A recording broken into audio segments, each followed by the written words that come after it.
Welcome to the Afro Anime Nation podcast, a place where Afrofuturism live, where we discuss everything in Afrofuturism from A to Z. And today we're covering Black horror in literature. I'm your host, Darren Bradley, along with Paulina Guerriere. Thanks for coming. Thanks for listening. And then continuing our month of October, Black horror. We did film last episode.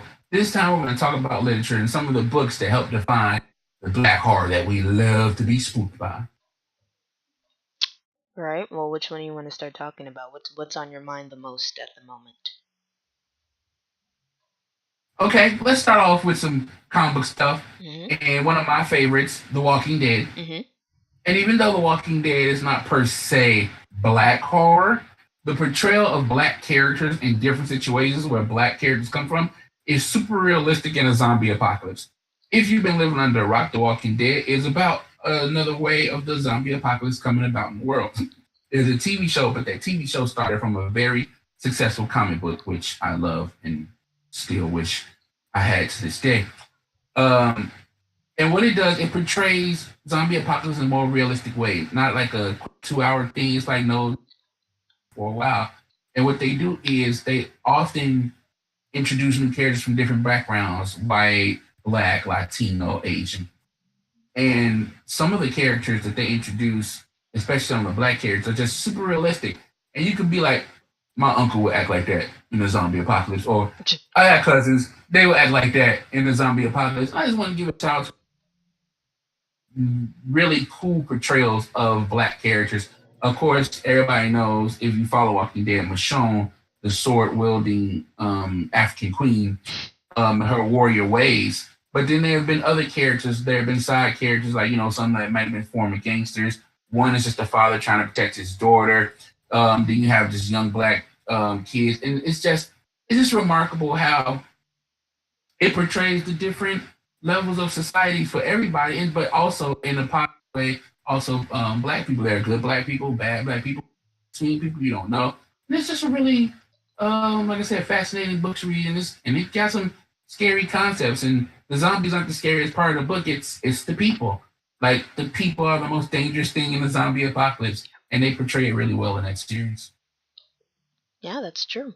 I guess it's just one of those stories where it just brings out the worst of humanity in a dire situation where survival is absolutely important.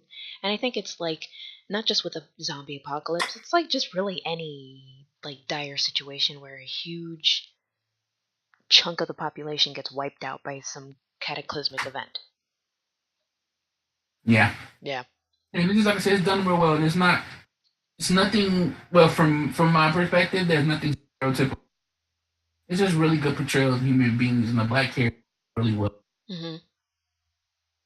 That's all I have to say about that. I love The Walking Dead. It's fun. The books, not the TV show. Just to qualify, I love the books. The TV show. Okay, so the next comic that we got is called Abbott, and it's by Saladin Ahmed. And basically, the story itself is about I think she's a private eye investigator. Yeah, so it's like, hold on. Yeah, so it's about like a hard-nosed, chain-smoking tabloid reporter. Sorry, who named Elena Abbott, and a black woman. She investigates a series of like grisly crimes that police don't really pay attention to or decide to ignore. And like she knows that it's part of like the dark occult, and it's also the same forces that took her husband from her too. So she's kind of on like a vengeance rampage, and it's really really interesting. So I believe it already came out actually. First time I learned about it was before it dropped. So it came out what? October 4th? Yeah, last week. So it sounds really interesting. I have yet to get my hands on it to read it. Um, there is about four issues. Well, yeah, 5 books in the series, but the first one is already out, and you can get it. You can get it straight on Amazon, on Kindle and like Comicology. I think that's the name. Comicsology. Yeah. So it's actually pretty interesting, and I mean that's definitely something right up my alley. Like a black woman on a It's path of vengeance, like sign me up. yeah, sounds like some horror noir. Nice hard head detective shit. A lot of spooky stuff going on in the background. Yeah, definitely. So, I mean, like I said, there's not much to it because I have yet to read it, but I will definitely, let you guys know what I think of it, and look it up yourselves and see what you guys think. It's like $1.99 if you Nice. guys have Kindle, so it's really not like just drop $2 and you're done. Okay, so the next one is called Destroyer by Victor LaValle. Now, Victor LaValle has like like a bunch of actually black horror books, not just this one as a comics, but actual like books, novels, and now Destroyer itself, it's about vengeance once again, and again, it's just right up my alley, and like basically it's about a woman who lost her son. She's a scientist. She lost her son to police brutality, and of course she's distraught, and at the same time you have Frankenstein's monster who's lived for centuries, you know navigating the world, trying to figure out who he is, where he belongs, and by that point in time he's just kind of disillusioned with just life itself and just human beings, and it's like just humans are crap to him.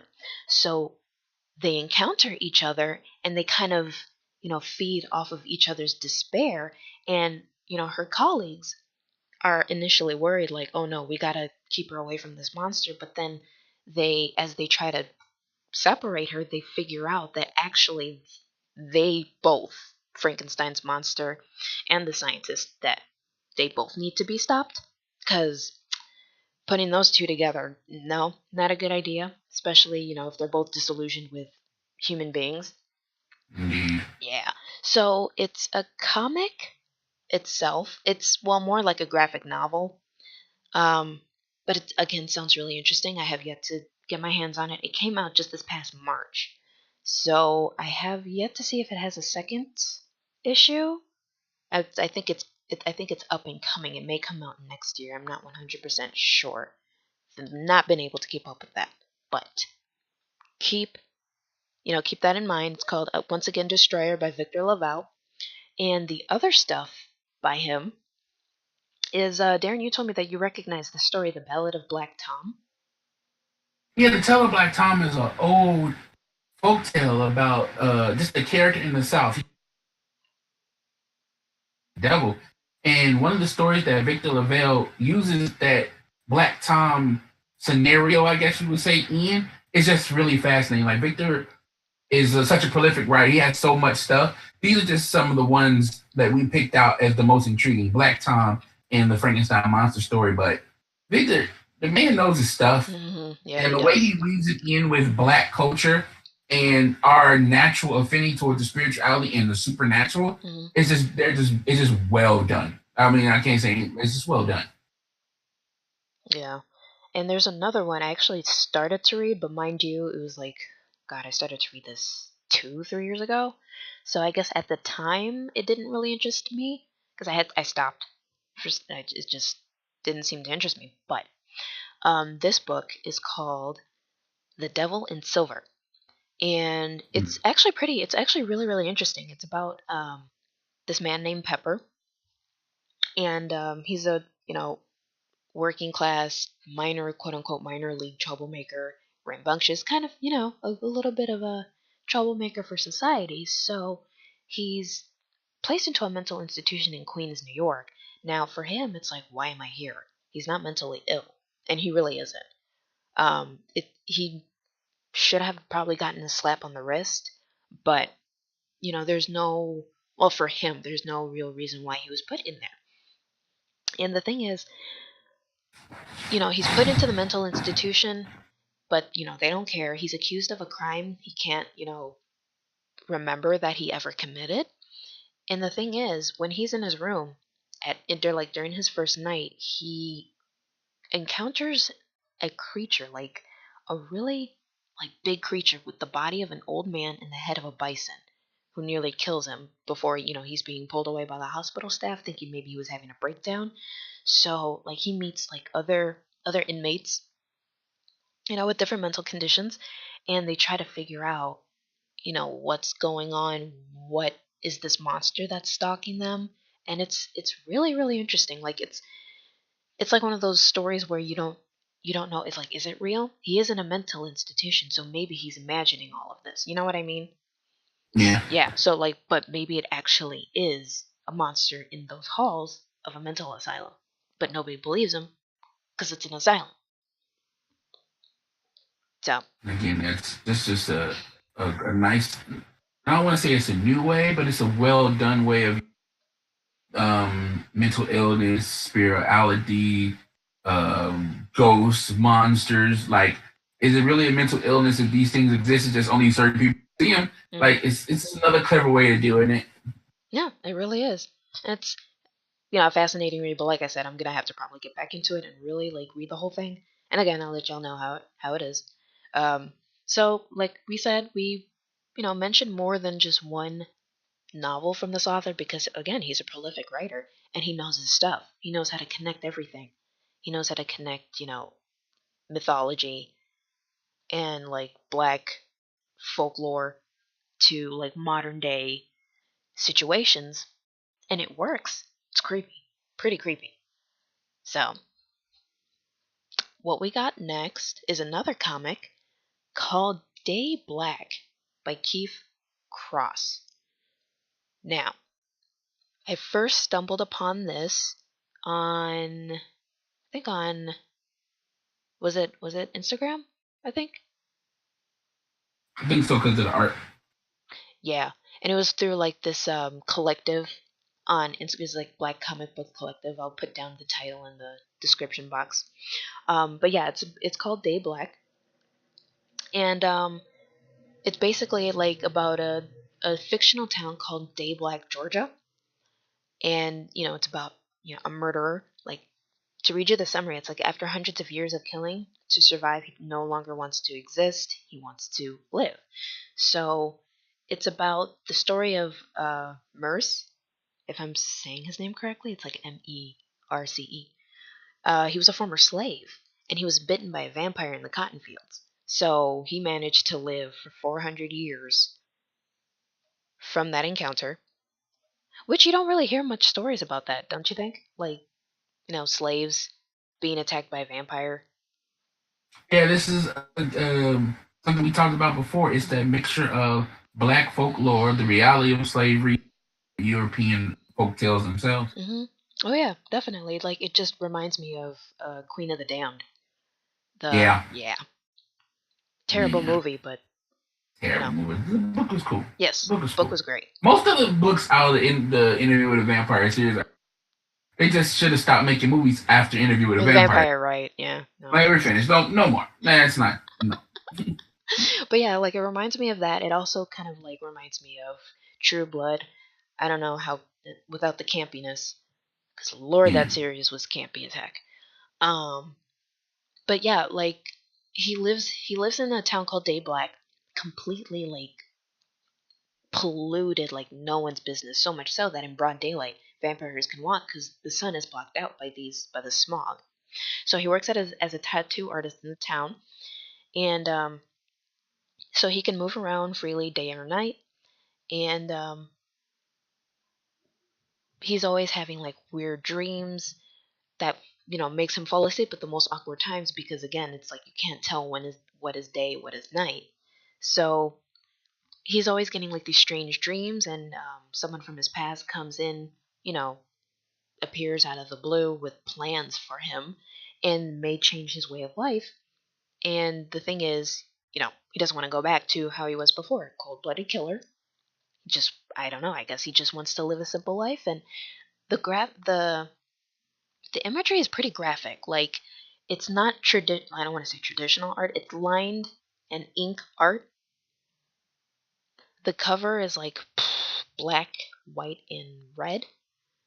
Yeah, So, very minimalistic but gorgeous. and it's it's again right up my alley. Vampires, former slaves, like you don't see that often, and it's something to really jump on and support. Give your support. Again, you can see this. You can get this book on Amazon first. Yeah, like volume 1 and volume 2 on Amazon. So, let's see. Now, there's one book. It's called Malice in Ovenland, and it's essentially a kid's book, but it was categorized as horror. Mm-hmm. And it's basically about a girl, like a really smart girl, who, for the summer was hoping to go to camp or, go exploring, hiking, stuff like that. But her mom's like, nope, you're staying home this whole summer and cleaning. No kid wants that. So, while that, you know, while that's her summer, she decides to use her imagination and go exploring in her own home, specifically an oven. Kind of like The Lion, the Witch, and the Wardrobe. Through the wardrobe, Mm-hmm. you go to the land of Narnia. So through the oven, she goes through to this really creepy land, and she teams up like this little dinosaur like thing. So I mean, the thing is, it's more so like again a kid's story, but it looks creepy enough to induce uneasy dreams.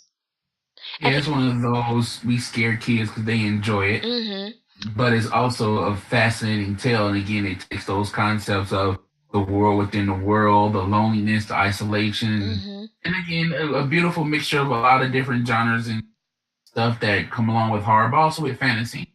mm-hmm. So I hear that this is really good, and plus it's just a black girl leading the story. Like you don't see that often.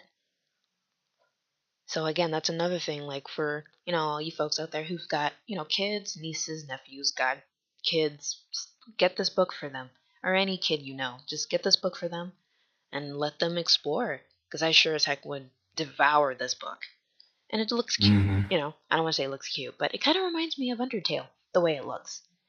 If any of you are Right. familiar with the video game Undertale, it's essentially about a kid who kind of falls into like another world from the surface world, and he kind of has to like find his way back home. Encounters a whole bunch of creatures, nearly dies multiple times.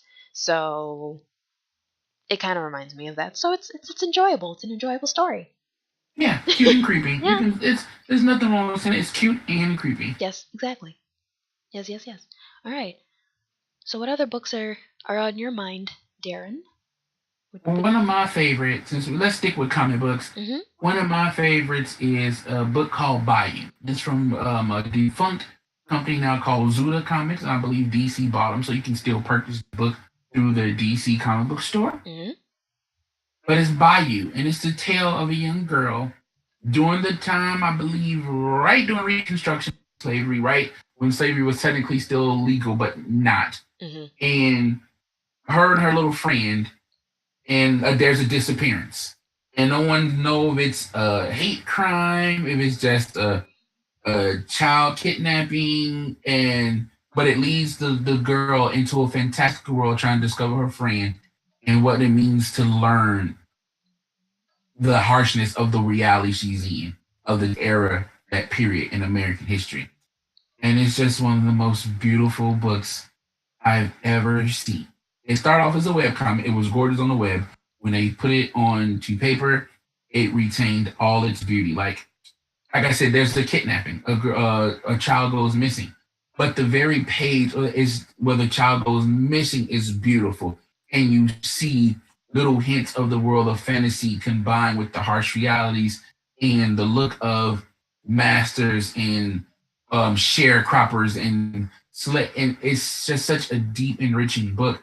I never finished it, but the first volume I read through and the discovery and the I want to say analogs to real life with the fairy tale life, but told from a black perspective with Southern folklore in there and African cultures mixed in. It was one of my favorites to follow. It was one of my favorites, and it is something that I hope to finish soon. I want to collect all of them. I believe there are 2 volumes out.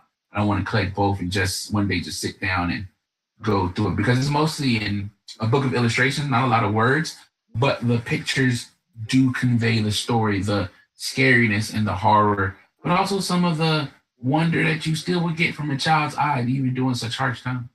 Yeah, there's nothing more powerful than a child's imagination. Yeah, once again, that's Bayou, Mm-hmm. and They're about it's like like they're about 2 volumes, right? yeah, Yeah.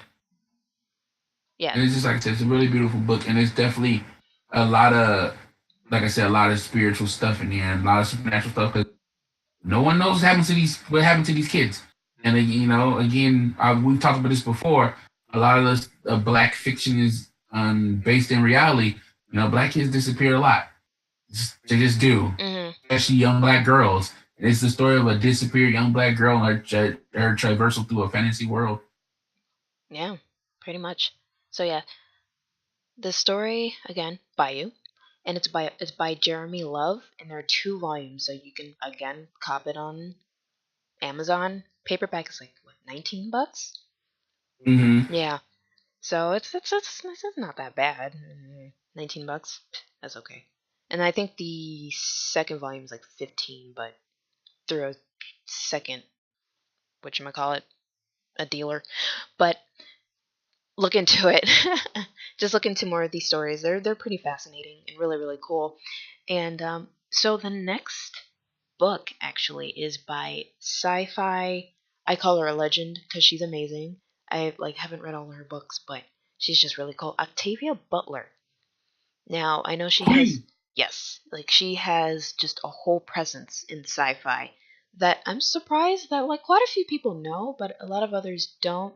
Which no, I can't say I'm surprised. I'm not. She's a black author. Sci-fi, black people, what's that? Um, but she has a story called Fledgling, and it's basically a story about a 53-year-old woman. She believes she's an amnesiac and she feels starved when she awakes. She can't remember who she is, where she's from, or how she ended up with just hunger. And then she discovers that she is a half human member of the Ina, and it's a vampire sect that existed on the planet Earth for just thousands of years.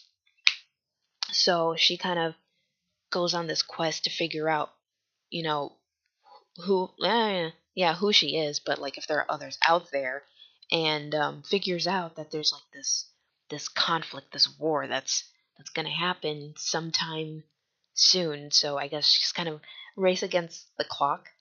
And this came out back in 2011. I'm annoyed I didn't know about this before. I'm not, because I never heard about it until we started researching this stuff. Right. But I love the Queen's writing so much. I'm down for it. So I'm just like, okay, something new. Yeah, true. That is true. Because she's also another prolific writer, and she does sci-fi horror. She just writes, and I love her for it. She just writes. She does. So this is just one that I didn't know about. Now I know about it. Time to read it. Bam. There you go. And you can get it, I believe, on Powell's Books Incorporated. I think you can get it on Amazon too. I mean, at this point, everything is on Amazon. If not, at least a version of it is on there. But with any works of Octavia Butler, if you know where to find her works, I'm pretty sure you'll be able to find it amongst, her list. And so a couple others that I found really really interesting. There's another book, whatchamacallit. It's called Mojo, Conjure Stories, and it's edited by Nalo Hopkinson, excuse me, and it's an anthology basically, and it's just a bunch of African Caribbean culture, supernatural tales by a bunch of African diasporic writers. It's about 19 of them. So, like I said, it's an anthology, and it's about stories that involve curses, voodoo, zombies, ancestral religions, and it's just, and it again, it goes from like talking about slave ships to the Igbo to Jim Crow. So again, just delving deep into like black mythology. It caught my eye because I saw African Caribbean cultures, and you don't see a lot of stories that revolve around those cultures. Usually it's like cautionary tales from Hollywood about how zombies are, controlled in either in Louisiana or Haiti. Stereotype stuff. Only voodoo stuff. Yeah. Granted, those who understand the culture of Haiti or, voodoo or hoodoo, it's a lot more complicated than that. Yeah, it's pretty creepy if you don't understand it. If you do understand it, it's still pretty creepy, but it's just like the unknown basically. And it's just you don't use it correctly, you will be screwed over. That's basically it. Yeah. So get into that. You can get it again at Powell's Books. I have yet to find it on Amazon. So again, I'll put down where you can find them in the description below. But just look into that if that's your thing, if that's something that's right up your alley. Another interesting one. I like how this one sounds. It's called My Soul to Keep. Okay, so I can't pronounce the first name, but the last name is Due, D-U-E. So we'll have a list of the books we talk about in the description because I know I will butcher the name, but it starts with a T. And again, the book is called My Soul to Keep, and it's basically about a woman who meets a man and marries him. His name is David. He's just like the perfect guy, smart, very attentive, just energetic. He's just everything, like handsome, just the desirable male character that she's lucky to meet and marry. But the thing is, there's something off about him. She can never put her finger on it, but it's just she just cannot tell what. He's the devil. Not quite. Actually, like after she marries him and they have a child together, Jessica begins to notice that people close to her begin, die, meet mysterious deaths, and it's like, what's going on? Of course, her husband confesses that over 400 years ago, he and members of an Ethiopian sect traded their humanity so that they would never die. So it's a secret that he has to protect at any cost. So at this point in time, he's married, he has a child. His immortal brethren, they're like, okay, you're good, now come back to us. Basically, like, no, forget your family, come back to us and be with us now. And David's like, no. And he tries to, have his daughter and his wife be with him forever. So Jessica is kind of in this rough spot. She's like, they're like immortals who want to kill her, and her husband wants her to be with him forever. And it's like, I mean, for some people, if you were ever in that position, oh, it's a no-brainer. Of course, well, I'll go with my family forever, blah, blah, blah, blah, blah. But at the same time, it's like, well, what if you don't want to? I don't want to live forever and kill people. Yeah. Well, there's a choice there. There's a choice. Right. So it's again another really, really interesting book, really interesting story. So just hop onto that. It sounds really, really creepy. Really creepy. So it's like, I want to know what happens. So I'll definitely look into it. That's definitely one to pick up. Mm-hmm. That is definitely pick up. Yep. I love the concept. It is what is our version of immortality, but it still has a mixture, like you said, classic European archetypes of vampire stuff, and like from the African perspective, right. Which actually leads into some of my favorite from childhood, the books that introduced me to horror, especially horror from a Black perspective. One book is called The Dark 30, Southern Tales of the Supernatural, and it is a compilation book put together by Patricia McKissaca. I always mess up her name. It's a Scottish name, and my Scottish accent name. But this book is a tale of spooky things that happened again in the South. which stem from slavery and of course African roots. Like it's one story about the ghost train, and it's like, well, what does the ghost train do? Is it taking people to freedom, or is it taking us to hell because we slaves and didn't fight back? Or one of my favorites in it is the story of Boo Mama, and it's the African or black tale of Sasquatches. Oh. And it's fascinating, just like how it's different ways people perceive it. You know, if it's more of a traditional white American way, it's a monster or beast you got to hunt it down. But in this story, it's a super scary creature that kind of wants to save black people. Like, yo, why y'all treated like this in society? Y'all like us being treated weird in society. Join us. But the way it's done is so creepy. Oh, that's so cool. That's definitely different than, what I've seen before. That's so cool. Yeah. Yeah, and so it's like it says the Dark 30. It's 30 stories around stuff like that. And then another one of my favorites is The People Could Fly, American Black Folk Tales, told to by Virginia Hamilton. And it's another collection of stories and poems.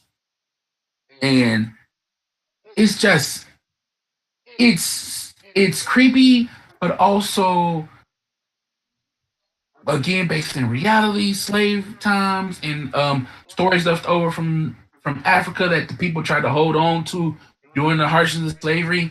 And one of my favorites is the tale of the couple. And the couple, a handsome couple, a black slave and his wife, his black wife, of course. And they wanted to get free. They working hard, and the master freedom, but of course the master lies and reneges on giving them their freedom. So they try to run away, and the plantation tries to help them, but they get tricked on. And they run, and they try to run away, but they run towards this cliff, and the master and the dogs are behind, and the way they tell the dogs coming up and the yelling of the master, the couple who has a young child jump off the cliff. And while everybody's gathered around waiting to hear the screams or to hear the fall, the bodies laying at the bottom, they don't, because the cliff is surrounded by a low cloud formation. And what they see is this male bird fly up out of the cloud formation where the couple jumped. And then they see a female bird fly up next to the male bird. And then they sit there and they hover above the people watching. And then a small baby bird flies up next to them. And then they fly away. And it's just that mixture of folklore, African tales of transformation, people transforming into an animal, that desire to be free, and just the creepiness of that type of power and the sacrifice. Because again, that's technically that's a blood sacrifice. They have to sacrifice them to get out of slavery. All that makes into just one of the many stories in that book. That's so cool. That these anthology books are, I mean, if you're not so familiar with them, you may be like familiar with like as a kid, like, because they definitely reminded me of I don't know if you remember Scary Stories to Tell in the Dark by Alvin Schwartz. And again, it's like folklore being retold, and God, the art is so creepy. Oh, it's so creepy. Oh yeah. Oh my The God. illustrations in these books are a couple of them are colored, but most of them are black and white.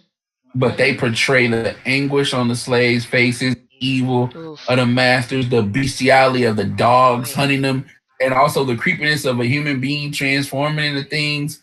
Like, it's like one of my favorite stories, which I didn't know about until I read this book, the story of the jinn. And you know, when people like let's be honest, you hear that, you think jinn, you think genie, and it's like no. The jinn are African spirits. Those are African tales, and if you go read in both of those books they have story of the jinn, how sometimes the jinn helps and sometimes the jinn doesn't. But all still wrapped around that concept of slavery and freedom, and us connecting back to our roots in Africa over here in America. And so the anthology books are, first of all, super educational, but then, like I said, they're also really good horror tales, because they are the caution of this is what happens during the harsh times of slavery, and what people are willing to do to be free, and what other people are willing to do to keep you from being free. Oh wow. So illustration certainly does help, especially with these comics or anthology stories. Man, it just really, really creates the mood, the setting, the image, and it's just it's really, really cool. And then I still can't get over the Sasquatch one though. Like Yeah. I can't get over that one. I need to read that one now. Oh yeah. I Oh no, it's I need it. no, it's good. It's good. And again, of course, I did in a quick. The story itself is more enriching, Mhm. and it's really spooky. Mhm. It's just spooky. Yeah. So I have okay. So I have one more. Now I know that like horror can essentially be like I don't want to say mindless, but like what we just talked about, they're not necessarily mindless. They're based off mythology and folklore.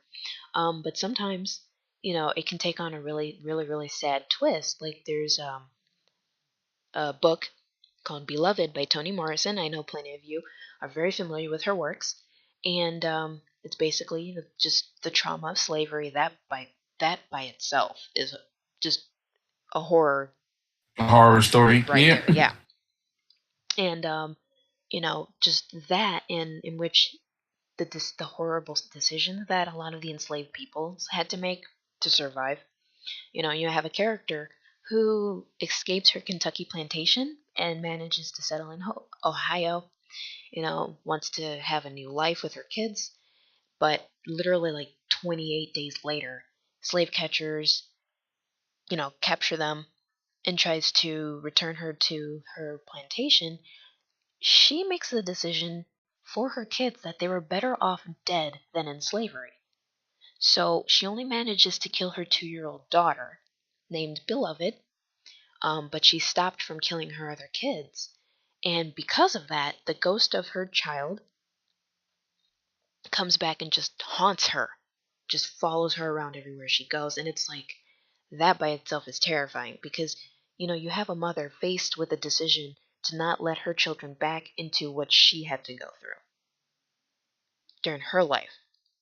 Keeping them away from slavery, from being torn away from their family, from their mom, being forced to serve essentially the wife of the plantation owner inside the house. Hmm. Terrible things can be done to them by other slave owners or quote unquote guests or visitors. Hmm. She does not want that for her children. But then, it could be that she's haunted by her child or the guilt that she has taken away the life of her child. That's the sad thing about it. And it's pretty scary. So, I mean, I think that counts. Yeah, that's classic. Right there. No, Beloved is classic book. That's classic. Mhm. So, I think that's it. Oh. Yeah. Any closing thoughts or statements, P? I mean, just go out there and enjoy what is out there, what is offered to you. Delve into any of these titles that interest you. If you're interested in some of the authors, like I said, these books will be listed in the description box. Sorry. Um, but yeah, there's just a lot of really fascinating stories that a lot of people don't know of because of what we're limited to seeing right in front of us in the TV or in the library. What about you? What you got? Read more, people. Just read more. Discover new things, and see, and you'll just be surprised what you'll. So follow us on all our social medias. They'll be in the description box below on YouTube, and we'll connect them on all our other social media sites. And just enjoy the spookiness. And we'll talk to you guys later. Bye. Bye.